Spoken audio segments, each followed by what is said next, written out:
Hey everyone, thank you so much for clicking on this video. Once again, we're here to talk about the South African Independent Film Festival. I'm joined by Masedi. We're going to be talking about his music video that he directed for the artist Dali. The song is I confirmed there's different ways of saying it, but I feel like it really needs that power. But Masedi, thank you so much for joining me today. I really do appreciate it. Nah, thank you so much for having me, man. I'm really excited for this interview, man. I have to say your music video blew me away. I thought it was fantastic, and I want to jump straight into the nitty-gritty here. I can see straight off the bat that there is a specific use of color. Can you talk me through why specific scenes were lit in different ways? Because different segments of the music video move differently. Some are focusing on blue and purples, others have different brighter colors. So what feelings, what emotions were you trying to portray through these different colors? Okay, so the color is a very key element in the visuals, and it's actually something that we talked about in the process, the pre-prod, because what we wanted was for the character's emotions to be expressed through the color. So when he's angry, it's more gritty, the greens and the orange. And then when he's more calm and peaceful, we see the purples, the blues. And then when he's more happy, we just see the vibrant colors of the greens. And at the end, we just see them all come together with the colorful RGB colors coming. They're just grabbing everything together. You know what I mean? So it all is there to portray the emotions of the character, because the story is more focused on like the themes of self-love. You know, so these are just all these challenges, these hardship battles of self-love and all these emotions. So we're trying to capture that visually and, you know, portray that message visually as much as possible. Look, that's a great answer. In fact, I love the way you bring that up. Something that I thought was so great as well, and we spoke about the vibrant colors, but the locations where the filming took place were so incredibly unique as well. So in regards to the location scouting, was there anything you were looking for in particular, or did you just come across locations and you're like, no, this is the place we're shooting? But how did finding those locations, how did that come about? Okay, so for the apartment scene, which is the first thing you see at the beginning of the video, we wanted like a more vintage house feeling vibe. You know, we didn't want something very modern looking, so something more vintage with like walls that are like orange or like wallpaper walls or something like that. You know, so we're looking for something more vintage. And then for the beach scene, we wanted something a little bit more far away. You know, because we shot it here in Cape Town, but I want to shoot it a little bit far away, not like the Cliftons and the Camps Bay, but just like a beach a bit far off, that's open and clean, where the sun sets behind, you know. So that was the play for that location scout for the beach. And then for the garden, we wanted a vibrant garden, but of course that time we were shooting it, there were not really like plants that were like very colorful. So what we did was, like, instead of having this environment that was colorful around us, we made the artist colorful. We made the artist a flower. So we dressed them in like colorful clothes, and his shoes that he was wearing had flowers. So we made him like the flower out of the garden, you know. And then for the ending scene where he's in the car, simple, we just needed like a car scene where we could shoot the sunset, where we can properly see the view of the sunset. So we're looking for a place where we can actually see something behind, well, while we're still in the car. So yeah, pretty much, yeah, that's what's up.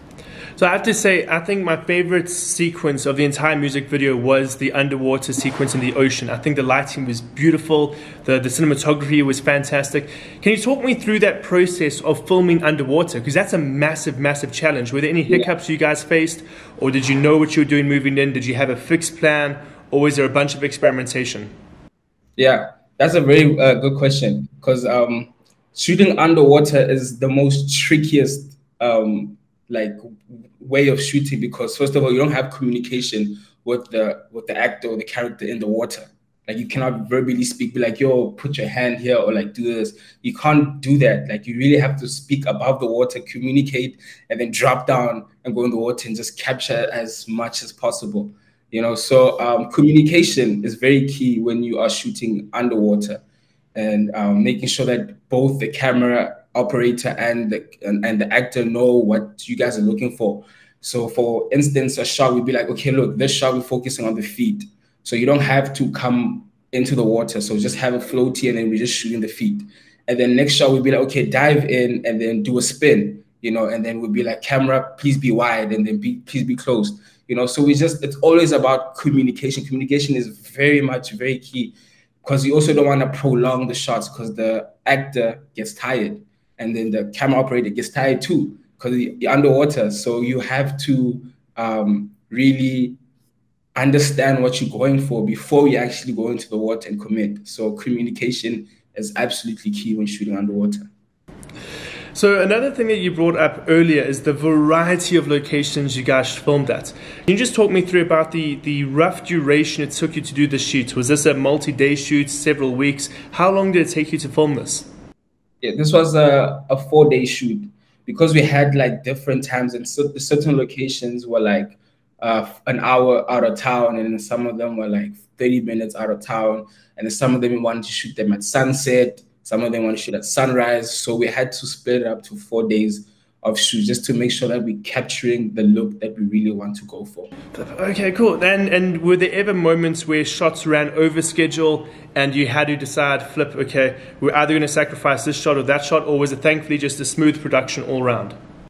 For this project, like, surprisingly, it was phenomenal. Everything was very smooth, because like how the schedule was spaced out, it worked well for everyone.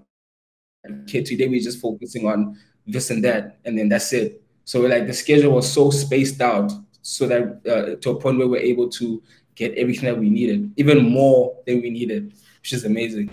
There's nothing better than when things actually go to plan and you can stick to a schedule. Yeah. That's so good to hear. Then another shot I was thinking about this quite a bit while I was watching the music video, that sequence where you had the camera facing towards the wheel. How exactly did you accomplish that? Was it just a matter of sticking a GoPro to a car? Did you have a cameraman hanging out a window? How did you accomplish that?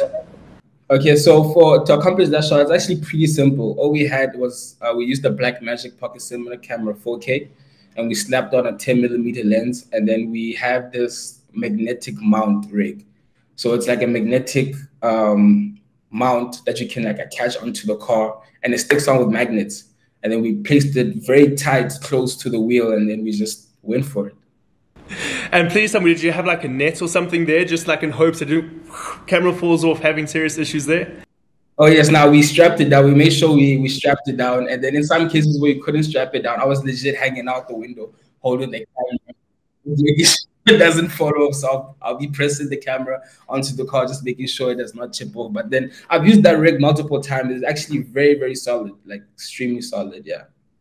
So man, just as we head towards the end of this interview, I just want to know a little bit more about yourself. Can you tell us what projects you're working on next? Can you tell us where these people, where the viewers at home, whether they can follow you? Do you have a newsletter, a website, you're on social media? So yeah, just tell us a little bit more about your upcoming projects and where people can follow you. Okay, so currently we're working on a commercial that we shot in Joburg for Play X Dome and Dome, Denim by Dome. Yes, so it's a collaboration with the fashion artist and Play the energy drink. So we shot that in Joburg. So it's coming out soon. But you guys can catch me on Instagram. My Instagram handle is @DirectorSaid. And then if you want to see more of my work, you can check it on my website at www.MasediRanyane.com. Cool. Well, man, honestly, thank you so much for taking time out of your day to meet with me like this. I know that schedules were all over the place, but we made it work, and I really do appreciate it, and I'm really looking forward to the work you produce in the future. Yeah, thank you so much, man. This has been an amazing interview, and I really appreciate the opportunity. And guys, those of you at home, don't forget to follow Masedi on all of his socials. And if you are curious about the upcoming South African Independent Film Festival, check in the description down below. All the information will be there. Give this video a like, comment down below if you have any questions about anything. Subscribe to the channel, and we hope to see you guys again soon.